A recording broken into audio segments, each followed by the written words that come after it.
Welcome back to the Malted Man Cave. I'm Keith. I'm Dave. And tonight we're going to be reviewing a distillery that is a very small but well-known distillery from the Highlands. Coming up.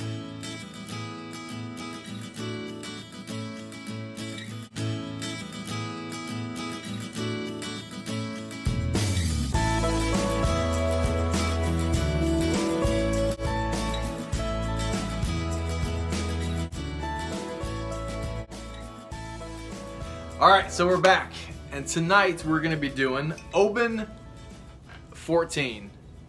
The Oban Distillery is actually one of the older Scottish distilleries. It was founded in, I think, 1794, and actually it's one of the few distilleries that is still left in an urban area. You know, most distilleries by now, they're kind of out in the country. Moved out to the country. But it's, right in the middle of the it. city. So like I said before, it's a Highland distillery owned by Diageo, and kind of another fun fact about them is the second smallest distillery. That I always thought it was bigger because Oban, and I can get this pretty easy around here, and it's pretty well known for being a really small distillery. I'm surprised they have this many malts out for sale. Yeah. Maybe we're just lucky to get Oban in this area. But yeah, so it's the second smallest distillery that Diageo owns out of their hundreds of distilleries that they own. Second only to the smallest distillery that Diageo owns is Royal Lochnagar, which I had actually not heard of until a couple of weeks ago when my buddy Santa Cruzin, who's a subscriber, amazing guy, was kind and sent me several bottles for Christmas. Oh, I had a little taste of those, Santa Cruzin. Yep. Thank you, Santa. Yep. And I kept a couple of the more scotches of that, and I sent him home with some of the Elijah Craig. Small batch. The Elijah Craig barrel proof. Oh, the barrel proof, yeah. Small batch. No, you got the barrel. I got the proof. good stuff, yeah. So by the way, that was my New Year's all night long. Just had a glass on me. Nice. All night. One other kind of thing about Oban is they say it's one of the few that still use worm tubs, but the more that there's quite a few that still use worm tubs. And do you know what worm tubs are? You're blowing my mind right now. What is a warm tub? What do you think a worm tub is, Dave? Is it where they're not quite heating the liquid, but they are bringing it up to a higher temp? Nope. That's good. If you know nothing about it, that's not a bad guess at all. It's kind of the opposite. So when you have the still, the big giant pot still, it boils up. Then you have the line arm, the vapors, and then you have a condenser, and then it goes. Some of the old schooler ones, they're not as popular as they used to be. It goes from the line arm into the condenser into worm tubs, and what it is, pretty much, it's all made of copper, and it snakes like a worm, like back and forth in a really small area, and then it's surrounded. You're saying worm tub?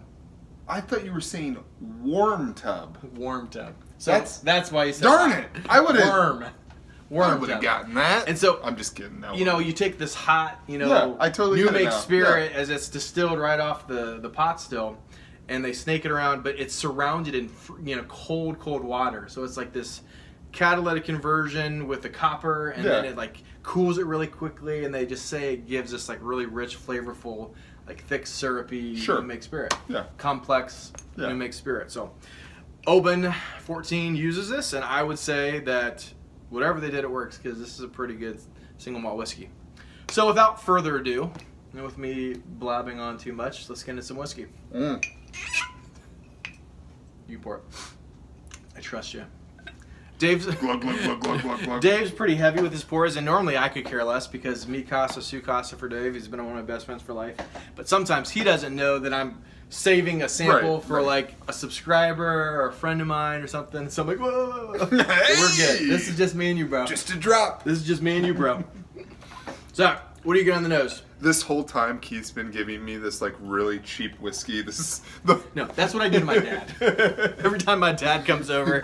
You taste those floral notes, Dave?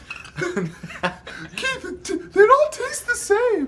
My dad we grew up very conservative Christians, and he was like, no dancing, no drinking, no cussing, no smoking.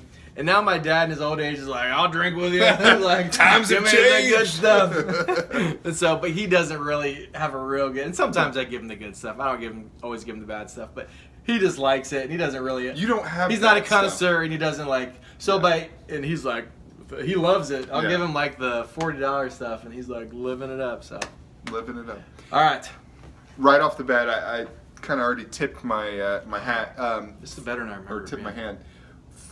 Floral right off the bat for me. It reminds me of like running through a Scottish field. Just naked? Maybe naked. Yeah. Well, yes. I guess if it's a Scottish field, then yes, I'm going to be a meadow, a Scottish meadow. And then the next smells like peeling a not quite ripe banana to me. Totally. Smells a little like citrus, citrus cleaner, I would put it. Just thinking spraying like a mist of citrus cleaner.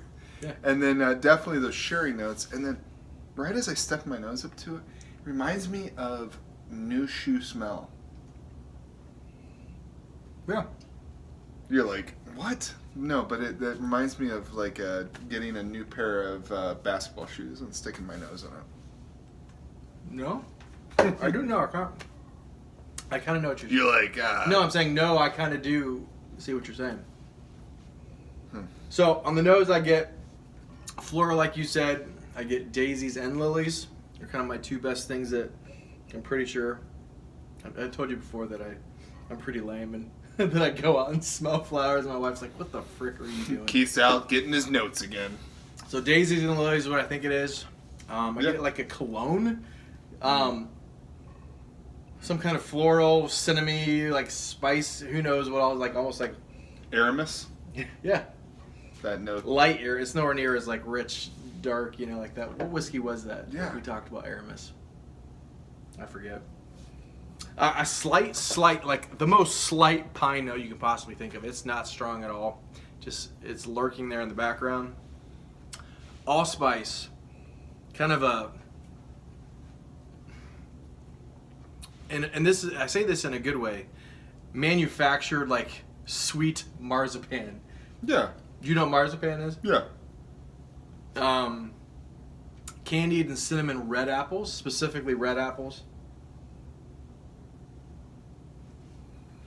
Pears, milk and honey, and this is where I think kind of the worm tubs, the creamy, thick, complex syrupy type, you know, where it's developed. Milk and honey. And then orange flavored saltwater taffy.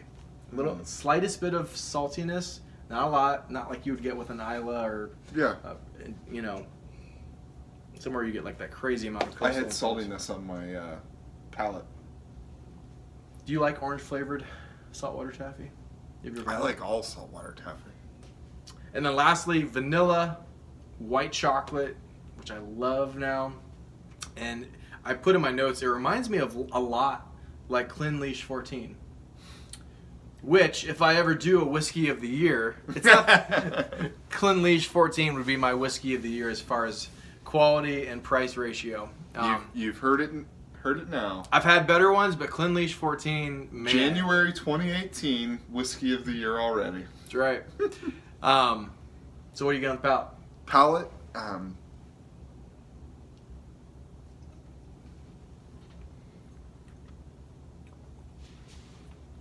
Fruit cocktail, like opening up a can of fruit cocktail, that kind of fruit cocktail. Mm-hmm.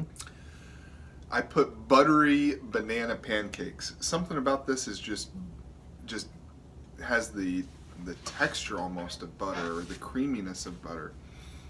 I just envision myself lopping a big thing of it onto a banana pancake. I don't know if that fruit cocktail is so on point. It's really fruit cocktail. Well, did I steal it from you? No. I wish I would have said it. The sherry gives it the chocolatey espresso kind of taste for me. I put pineapples down, and then nuttiness, definitely, but like a salty nut kind of. And then lastly for me, that floral green, I just think of like vitality, green earth growing. I don't know. How about you? So on the palate, I put an oddly thin yet creamy mouthfeel. Normally, if it's either thin or it's creamy or rich, but it's weird. It's like it's thin, but yet it's also creamy. So I think it's the lower ABV. Yeah. And this is, unfortunately, I think colored and chill filtered and only at 43%. At least it's not 40%. Diageo is getting better, at craft presentation with some of their distilleries, but they still have a long way to go. Even though I love tons of their distilleries and their whiskeys. They put enough tiny writing on their label. Yeah.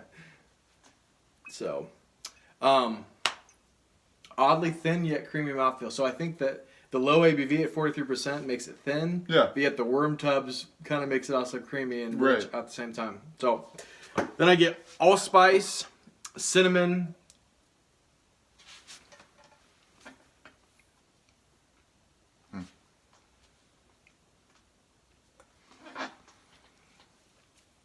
Marzipan again, pears, and juicy fruit bubblegum, chewing gum. That's a good note. That's exactly what it is. And I wrote down in my notes, waxy, ? Clynelish ? It almost has, it's not nowhere near what Clynelish is like, but kind of a mild form of like a little slight waxiness in the background that reminds me of it.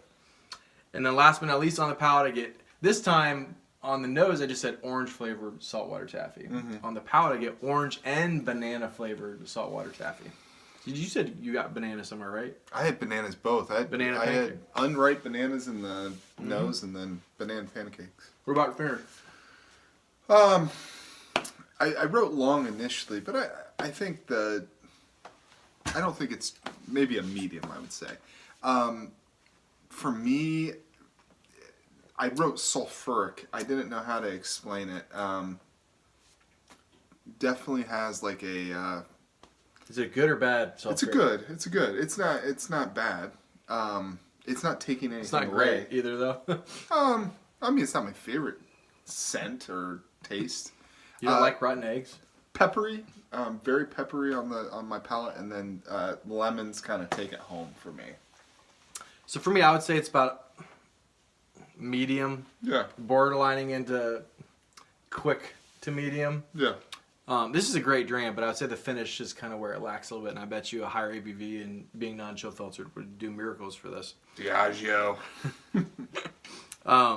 But I would say a little bit allspice, floral a little bit, cinnamon, juicy fruit bubblegum, the orange and banana flavored saltwater taffy, and kind of lastly you get a little bit, almost like ends like a little waxy pear note at the end. Yeah. Good stuff. Yeah. I liked it a lot. Malted Man Kid Mark for ABV. I liked it enough to put it in the 9.0. Really? The 9.0 tonight. 90. I'm going to give it a 90. Probably would be a little bit higher. But our review before this, I thought it was, for a new person, this was kind of a tough one for me to figure out tasting on, because some of them I just feel like the nuances are so small that unless you're only gets like 5 minutes with each whiskey before. But some of we did 2 tonight, and he literally has 5 minutes to get his notes, and then I'm like, all right, let's go. But some of them come out real quick, and for this it was nothing stood out, but it was still delicious. I mean, I would still enjoy this again. I mean, your notes were pretty spot on. That fruit cocktail, like I kind of was like, wow. I know, but I felt like I was overlapping with the previous one. Is the problem? Well, I don't think I have enough. For those of you guys who are watching this video, yeah, the last whiskey that we just did was Mort Rare Old, and I think both of these are kind of similar and different, right? Because I think they both had sherry, and it's kind of like a nice balance between sherry and bourbon. It's not a bourbon vanilla bomb, and it's not a sherry bomb with just sherry influence. Anyways, I'm looking forward, and I feel like I'm doing better every time doing great. I do it. But I'm looking forward to being whole, able to intermediate / someone that's been doing it for a while and the whole compared to our newbie. Compared to our viewership, I am still a. You've had quite a few single malts now, man. You're a seasoned vet. Not now. saying it, but I might have my own channel pretty soon. Dave's branching off. Dave Cave. Davey B. Whiskey review. Booze reviews. Bro. Come on down to the Dave Cave, which if you came down to my basement, it's a cellar, and you might not come up again. So, Malted Man Cave mark for me. I was going to give it an 89. But as I'm sitting here now, I really, really enjoyed it. It's very complex. It's got, that nice balance between the bourbon and the sherry notes. I honestly think this could be like a 92, 93 for me. If it was like cast strength or 46% ABV, that's exactly non-chill filtered, non-colored, this would be getting up there to a 92, 93 for me. But as it stands tonight, it was going to be an 89. I'm going to say 90 out of 100 for me. Two 90s. So, 2 90s. Go out and get you some. Yeah. Oban. I didn't realize it was that small of a distillery, so if you might not be able to find it, but we can get it in Ohio, so I can arrange to send it to you. Us Americans don't call it Oban. It's not Oban. It's Oban. I'm gonna go get some of that Oban. So I used to always say Oban, obviously. Yeah. And then, in the last 2 years or so, I've actually tried to take, maybe more than 2, three or 4 years trying to actually pronounce the distilleries correctly. And I still butcher it all the time. But actually, Oban is the one that sometimes if I'm not paying attention, I'll go back to the way you used to say it. And so before the review, I said, Dave, remind me to say Oban before we go on. So even someone that's been doing this for a while and, I feel like I know a decent amount. It's still, I can make mistakes, obviously. I've made many. So question of the night, Davey B, is what? If you... Yeah, I'll take another little pour. If you woke up in the morning, tomorrow morning, family's gone, you walk outside, all your neighbors' cars are in there, but everyone's gone. You are it. You are the last person on Earth. What would be a brief game plan for the next 48 hours? So somehow I have to perpetuate the human race. So the immediate thought is I have to start procreating with animals. Gotta go create hybrid man, cow, dog. It's just gonna be, and then all of a sudden, like 2 days later, everybody's like, Keith, we were just around the corner, dude. Dang it. What are you doing with all this livestock?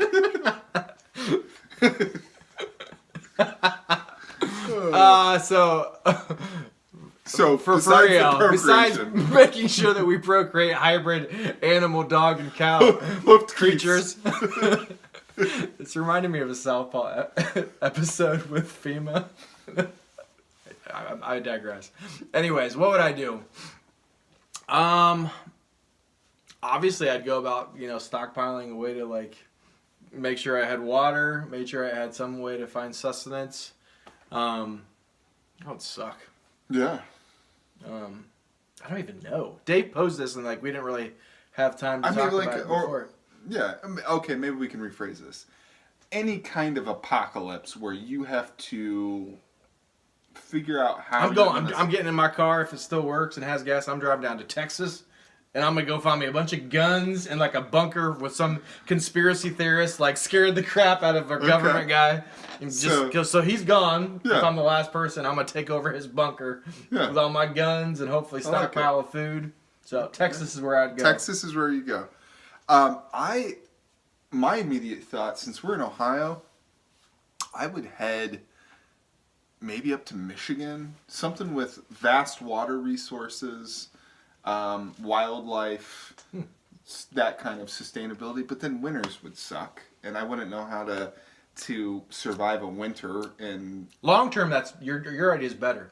But you see, in the short term, I'm gonna prey on some conspiracy theorists who already did all the hard work for me with all the guns and food and rations. So that's what I would do. All right. So you would head south. I'd head north. Yep. All right. All right, guys. Thanks for watching. Oban 14. It's a pretty dang good single malt whiskey.